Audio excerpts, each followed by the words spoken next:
ஒரு காட்டில் பெரிய மரம் ஒன்று இருந்தது. அந்த மரத்தில் ஒரு பறவை குடும்பம் அம்மா, அப்பா மற்றும் 3 குழந்தைகள் என மகிழ்ச்சியாக வாழ்ந்து வந்தது.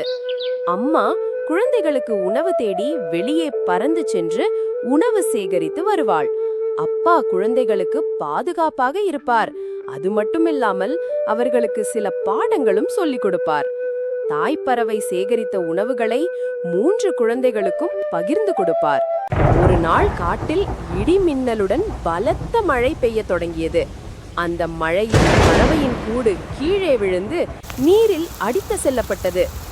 கூடு மழையில் அடித்து சென்றதால் குழந்தைகள் மிகவும் வருத்தப்பட்டனர். நம் வீடு இப்படி நீரில் அடித்து சென்று விட்டதே, இனி நாம் என்ன செய்வது என்று அழுதனர். உடனே தாய் பறவை சொன்னது, குழந்தைகளே, கவலைப்பட வேண்டாம். வீடு இல்லை என்றால் என்ன, நாம் இருக்கிறோம் அல்லவா? நாம் அனைவரும் இணைந்து புது வீட்டை உருவாக்குவோம்.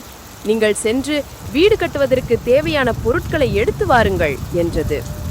உடனே அந்த குட்டி பறவைகள் சிறு குச்சி, காய்ந்த சருகு போன்றவற்றை சேகரித்து வந்து தந்தையிடம் தந்தனர்.